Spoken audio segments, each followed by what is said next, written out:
El 28 i 29 d'abril no et pots perdre Bestial, el tercer saló de la mascota de Fira Reus. Un espai on trobaràs tot el que necessita el teu animal de companyia. Amb botigues, granja, exhibicions, desfilades, tallers, concursos i el campionat d'Agility. Consulta totes les activitats a firareus.com. Vine a Bestial i porta la teva mascota. El 28 i 29 d'abril a les instal·lacions de Fira Reus.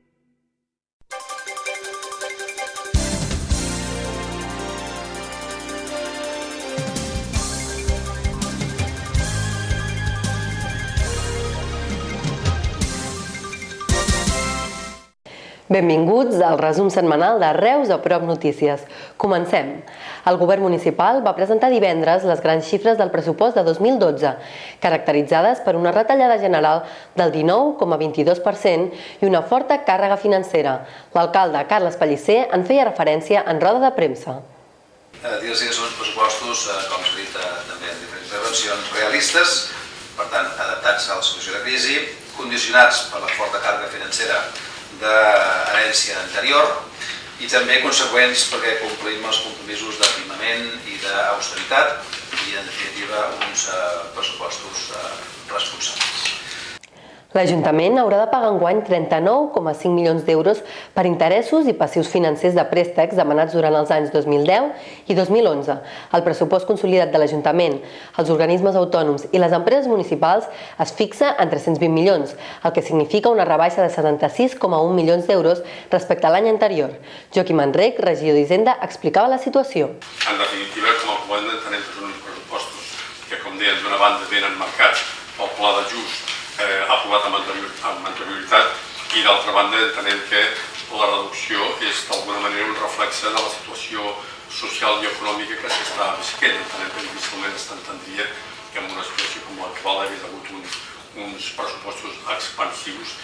La difícil situació d'endeutament i els pocs ingressos fa que les inversions reals es redueixin considerablement, dels 60,2 milions d'euros als només 6,8, i aquestes es centraran en projectes ja iniciats o que tinguin finançament d'altres administracions. Els comptes entren ara en la fase de negociació amb l'oposició, a 15 dies només de la celebració del plenari que els ha d'aprovar el proper 4 de maig. Alicia Lagret, primera tinent d'alcalde. Pressupostos reals, exercici de realisme important, reflexen la totalitat del deute sense desplaçament a l'exercici següent, com s'havia fet anys anteriors també, que es passaven pilotes endavant. Fan una previsió realista dels ingressos patrimonials, una previsió molt realista dels ingressos patrimonials i no es preveuen ingressos extraordinaris de difícil o impossible realització. El dijous, el govern municipal va comunicar en roda de premsa que treballa des de fa mesos en la creació d'una mesa socioeconòmica que serveixi per analitzar i revertir la situació de pobresa, exclusió social, aturats i dificultats empresarials de la ciutat. Decisió que ha pres després de l'anunci de la reunió del primer secretari socialista Francesc Vallès i el president de la Cambra de Comerç Isaac Sant Romà, que apostava per una proposta similar. La iniciativa del govern n'és un prec de la CUP i ja té un primer manifest que haurà de ser aprovat per Junta de Portaveus. La regidora de Benestar Social, Montserrat Vilella, espera que aquest organisme d'anàlisi estigui en funcionament a finals de maig.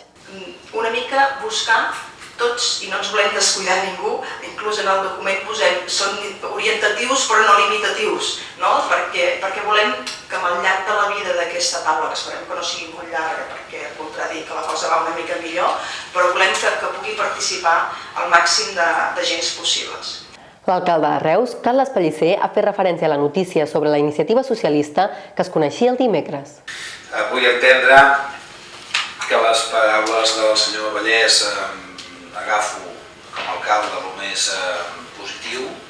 Vull entendre que no ha volgut utilitzar la pobresa i utilitzar la situació de crisi.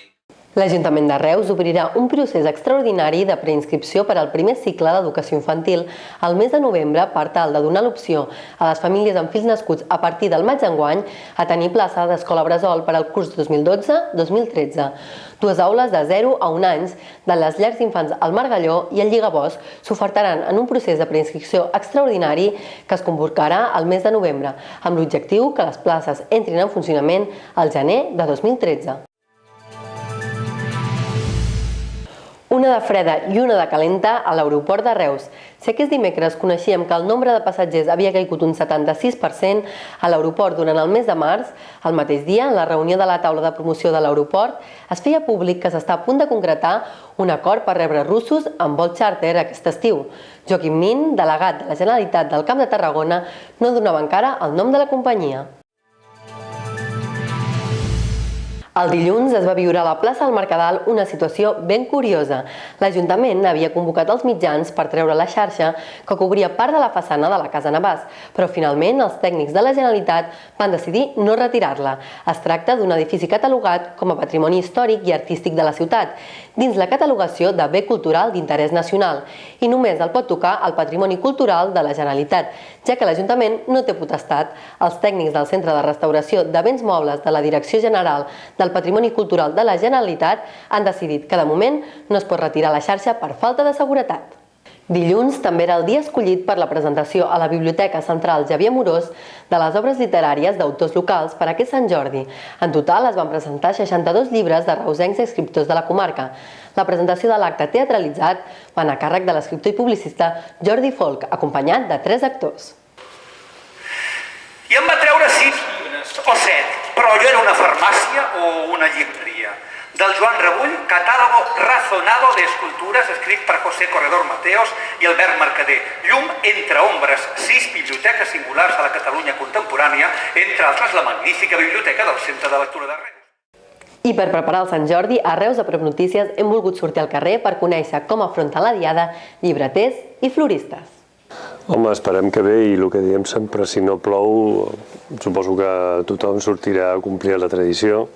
És una festa prou arrelada com perquè hi hagi, com sempre, una resposta del públic. Jo penso que els llibres que més es poden vendre per Sant Jordi tindríem Les memòries d'uns ulls pintats, del Lluís Llach, Quan érem feliços, del Rafael Nadal, i el Premi Sant Jordi, que el Premi Sant Jordi sempre acostuma a funcionar força per Sant Jordi, no? Que és el Crim de sang de Sebastià Alsamora. Home, jo crec que bé.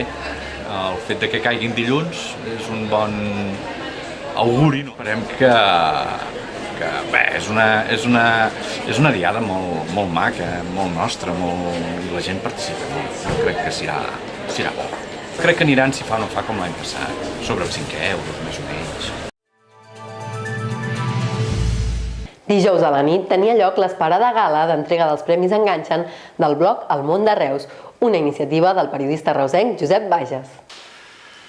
Bona nit, moltíssimes gràcies per la vostra assistència a la gala de lliurament de la primera edició dels Premis Enganxen que organitzem sota el paraigua del blog del Món de Reus. Una vetllada amena i divertida en la que es va reconèixer la trajectòria d'un bon nombre de periodistes i representants de la societat civil. Entre tots ells, part de l'equip de Reus Digital i Reus de Prop Notícies.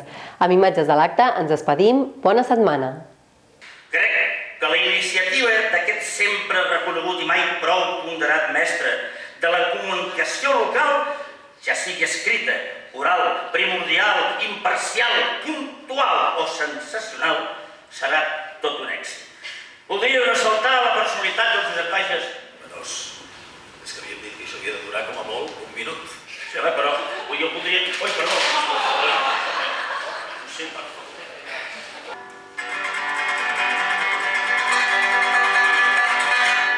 Amb un tros de carbó, un tros de cuero vell, dibuixa un senyor sense llana al clatell. Posa-li flors al cap, un tratxo de nylon, uns guants de pell de cap i per bandera un cap que digui jo soc l'home dibuixat, el que no té carn ni cos, d'homes dibuixats com jo, si mireu en veure-ho molt.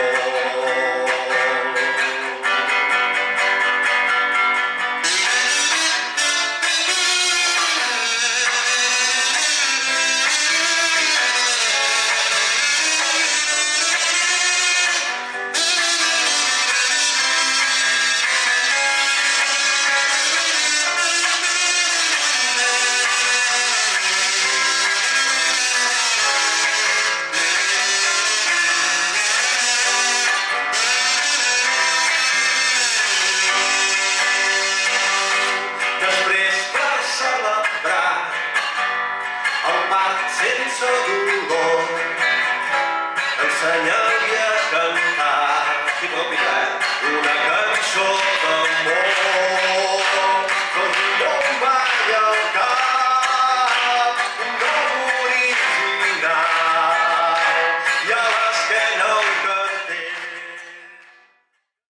I avui a l'Espai Entrevistes posem a examen a Ferran Medico, director del Centre d'Arts Escèniques de Reus, tot aprofitant que presentava aquest dilluns les línies estratègiques per a aquest 2012 amb un 20% menys de pressupost.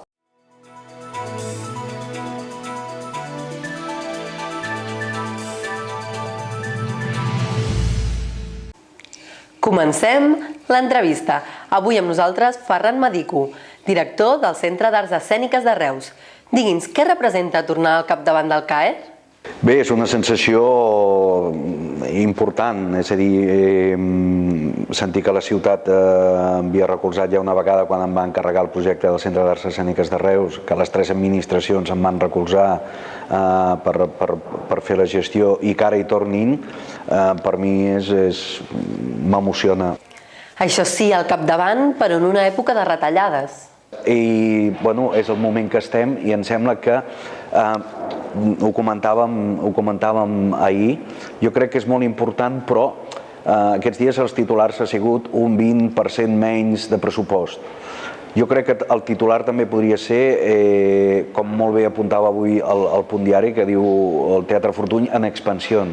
És a dir, jo crec que és un moment molt important per valorar també que en un moment que hi ha aquestes grans retallades, aquests grans reajustos econòmics, que en cultura, que la ciutat de Reus, que en el Consorci del Teatre Fortuny, que les 3 administracions, que l'Ajuntament de Reus té problemes econòmics, que la Diputació té problemes econòmics, que la Generalitat té problemes econòmics, que tothom té problemes econòmics, que en un moment així, podríem dir, la retallada només sigui d'un 20%, a mi em sembla una altra vegada que és un fet a destacar de l'aposta de les 3 administracions, de la Generalitat, de l'Ajuntament i de la Diputació, per la ciutat de Reus com a capital cultural del sud de Catalunya. I voleu potenciar amb imaginació la nova programació? Sí, la voluntat és... Sempre la imaginació és important, és a dir, si no som capaços de construir uns imaginaris nous, vol dir que socialment no avançarem, vol dir que ens estancarem, no? Per tant, imaginari és un fet importantíssim, perquè si el Julio Verne no hagués dissenyat en un conte el submarí, o algú no hagués somiat que aniríem a la Lluna, no hi haguéssim anat. Per tant, com si haguéssim la ciència, la tecnologia, al cap de 100 anys, arriba després a fer aquell somni que algú havia somiat feia potser 300 o 400 anys abans. Per tant, l'imaginari és molt important i en aquests moments encara més imaginar amb ambició, amb humilitat però amb ambició. Faci'ns un avanç d'aquesta programació. És una programació eclèptica, però és una programació que inclou des de l'Outa Lamper com a cosa internacional, des de CAER Crea, que ara aquests cirulls que s'hauran sentit durant l'entrevista és perquè estan muntant Maquinensa, que s'estrena aquí a Reus i que després farà temporada al Teatre Nacional de Catalunya. Vindrà la Montserrat Cavaller per celebrar els 130 anys de l'obertura del teatre, els de la reinauguració i els seus 50 anys des del seu concert que va fer al Liceu. Ve el Forever Young, que és un espectacle que a data d'avui té 130.000 espectadors amb 100 i pico bolos, és a dir, per un públic majoritari amb ganes de riure, amb ganes de sentir música. Ve també una producció que és Centre d'Arts Escèniques de Reus en Càmera Musicae, que és CAER Territori.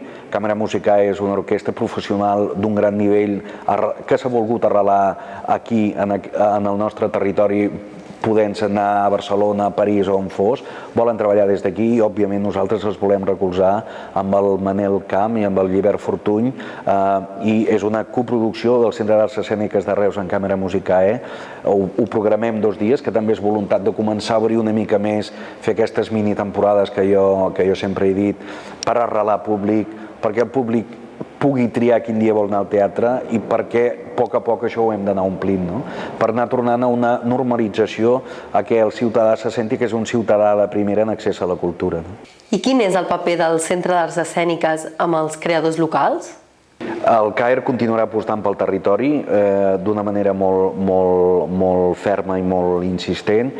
Volem fer unes gires pel territori de la província perquè volem arribar també a municipis on els seus equipaments no siguin prou normals per circuitar normalment.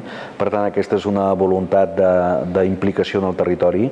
Continuarem apoyant els creadors del territori amb voluntat, però no de que facin coses només per aquí, sinó buscarem els creadors del territori que des del territori els puguem llançar a inserir-los en la xarxa normal nacional del país, i continuarem treballant per fer esdeveniments únics a la ciutat, el que vol dir participació de gent d'aquí, i que el fet sigui únic a la ciutat i que podríem dir que no pugui ni girar, que qui vulgui també hagi de venir a la nostra ciutat per tota aquesta oferta que, a banda del cultural, també té des de la Capsa Gaudí, des del modernisme, des d'aquest paratge tan preciós. Esperem que no la descobreixin del tot la província, perquè a 5 quilòmetres, a 10 quilòmetres pots estar a la platja i a 10 quilòmetres estàs a la Mussara, no? Per tant, és una província de contrast i per tant és un potencial també turístic. I ara el test Reus a prop, molt a prop. El gegant indi o la mulassa? Mulassa. Plim o vermut? Plim. El centre de lectura o el círcul? El círcul i el centre de lectura. Salou o Cambrils? Cambrils. Festa major de Misericòrdia o festa major de Sant Pere? Sant Pere. Coca amb cireres o menjar blanc? Coca amb cireres. Ametlles o avellanes? Avellanes. Torrades. Hem acabat l'entrevista. Fins la propera.